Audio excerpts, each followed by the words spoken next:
తిరుపతి జిల్లా చంద్రగిరిలో గ్రావెల్ ఇసుక అక్రమ రవాణా యథేచ్ఛగా కొనసాగుతుంది. అధికారుల ఆదేశాలను ఏ మాత్రం పట్టించుకోకుండా మాఫియాగాళ్లు దందా కొనసాగిస్తున్నారు. 3 రోజుల క్రితం మండంపల్లిలోని గ్రావెల్ మాఫియాపై సోషల్ మీడియాలో పోస్టులు వైరల్ కావడంతో వెంటనే స్పందించిన రెవెన్యూ అధికారులు అడ్డుకట్ట వేశారు. వాహనాల సీజ్కి అధికారులు ఆదేశాలు జారీ చేశారు. అయితే వారి ఆదేశాలను పట్టించుకుని మాఫియా 2 రోజులు గడవక ముందే గ్రావెల్ ఇసుక అక్రమ రవాణాను మళ్లీ ప్రారంభించారు. దీంతో తీవ్ర ఆగ్రహాన్ని వ్యక్తం చేస్తున్న స్థానికులు గ్రావెల్ ఇసుక అక్రమ రవాణాపై అధికారులు మౌనం వీడాలని డిమాండ్ చేస్తున్నారు. ఇక బాధ్యులపై కఠిన చర్యలు తీసుకోవాలని వారంతా కోరుతున్నారు.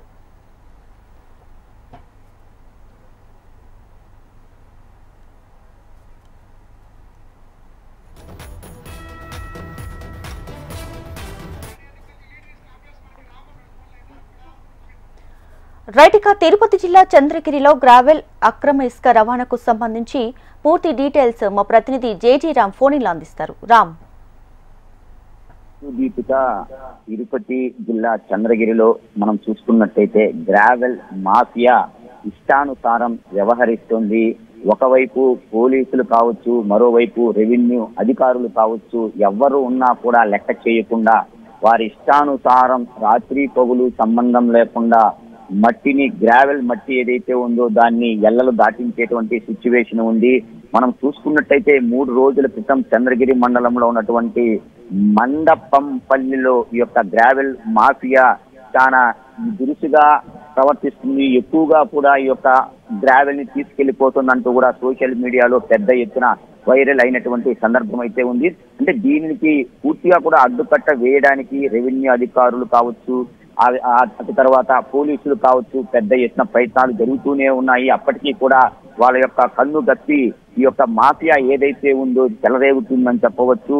ఎట్టి పరిస్థితుల్లో ఆగకుండా తన యొక్క ఆ పంతాను కొనసాగించేటువంటి పరిస్థితిలో మాఫియా కొనసాగుతూ ఉంది. అంటే ఎవ్వరు చెప్పినా కూడా వినకుండా దీన్ని పూర్తి స్థాయిలో ఆ యొక్క మట్టిని గ్రావెల్ ఏదైతే ఉందో దాన్ని ఎల్లలు దాటేటువంటి సిచ్యువేషన్ అయితే కనపడుతుంది. అటువైపుగా అంటే ఈ యొక్క మట్టిని తీసుకున్న తర్వాత గ్రావెల్ మట్టి ఏదైతే ఉందో దాన్ని తీసుకున్న తర్వాత వెళుతున్నటువంటి ఆ యొక్క పరిసర ప్రాంతాలు ఏవైతే ఉన్నాయో పెద్ద ఎత్తున దుమ్ము ధూళితో కూడా నిండిపోయినటువంటి పరిస్థితి. రాత్రి పగులు అని తేడా లేకుండా కూడా పూర్తిగా కంటిన్యూగా ఈ యొక్క గ్రావెల్ ని తీసుకెళ్తూనే ఉన్నారు. ఒకవైపు రెవెన్యూ సిబ్బంది కావచ్చు, మరోవైపు పోలీసు అధికారులు ఆ వేగ కన్ను వేసినప్పటికీ కూడా వారి యొక్క పంతాన్ని వాళ్ళు కొనసాగిస్తూనే ఎల్లలు దాటించేటువంటి పరిస్థితి చేస్తూ కోట్లాది రూపాయలకు పడగలెత్తేటువంటి పరిస్థితి కనపడుతుంది. పరిసర గ్రామ ప్రాంతాలు చంద్రగిరి మండలానికి సంబంధించినటువంటి పరిసర గ్రామ ప్రాంత ప్రజలందరూ కూడా బెంబేలెత్తుతూ ఉన్నారు. ఎవరిని అడగాలనుకున్నా కూడా వాళ్ళు ఏమాత్రం ఎటువంటి అఘాయిత్యాలకు పాల్పడతారనేటువంటి భయాందోళనలు కూడా ఈ యొక్క ప్రజలు తమ యొక్క భయాన్ని బయట పెట్టేటువంటి సిచ్యువేషన్ అయితే ఉంది. మొత్తం మీద ఏది ఏమైనప్పటికీ కూడా ఒకవైపు ఆ పోలీస్ అధికారులు కావచ్చు, మరోవైపు గ్రామస్తులు కావచ్చు, ఆ రెవెన్యూ అధికారులు కావచ్చు, అందరి కళ్ళు తప్పి నిత్యం కూడా ఈ యొక్క మాఫియా తన యొక్క గ్రావెల్ మట్టి ఏదైతే ఉందో దాన్ని తరలించేటువంటి సిచ్యువేషన్ లో పూర్తిగా కూడా నిమగ్నమైనట్టు చెప్పవచ్చును దివ్య. అయితే రామ్, ఈ అక్రమ ఇసుక రవాణా అనేది ఎప్పటి నుంచి కొనసాగుతుంది? అసలు అధికారులు దీనికి సంబంధించి ఏం చేస్తున్నారు? మనము చూసుకున్నట్టయితే ఈ యొక్క మాఫియా ఏదైతే ఉందో చెలరేగుతూనే ఉంది.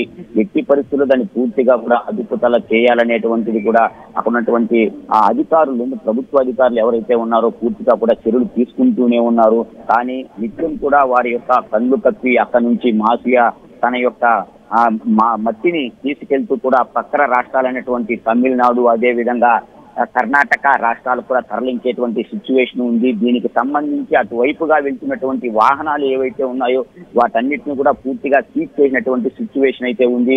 అప్పటికీ కూడా తమ యొక్క ఈ మాఫియా ఏదైతే ఉందో ఆ యొక్క మట్టిని గ్రావెల్ మట్టిని తరలిస్తూనే ఉన్నారు. ఎవరు ఎంత చెప్పినప్పటికీ కూడా వినేటువంటి సిచ్యువేషన్ అయితే లేదు. ప్రజలైతే తమ నిత్యం కూడా తమ రోడ్ల మీద, తమ ఇళ్ల మీద కూడా ఈ యొక్క పెద్ద పెద్ద టిప్పర్లతో కూడా వెళ్తూ పూర్తి ఎత్తున వాళ్ళకి ఆ భయభ్రాంతులకు, ఇబ్బందులకు గురైతున్నటువంటి పరిస్థితి కనపడుతుంది. అక్కడ ఉన్నటువంటి గ్రామంలో ఉన్నటువంటి పశువులు కావచ్చు, చిన్నపిల్లలు కావచ్చు, ప్రతి ఒక్కరూ కూడా ఇక అటవీ ప్రాంతానికి దగ్గరగా ఉన్నటువంటి పల్లె గ్రామాలు ఏవైతే ఉన్నాయో అవన్నీ కూడా పూర్తిగా కూడా ఇబ్బంది వాతావరణం తలెత్తేటువంటి సిచ్యువేషన్ అయితే ఉంది. అక్కడ ఉన్నటువంటి గ్రామస్తులు ఒకటే చెప్తున్నారు, ఈ యొక్క గ్రావెల్ మాఫియాకి పూర్తిగా కూడా చెక్ పెట్టాలంటున్నారు.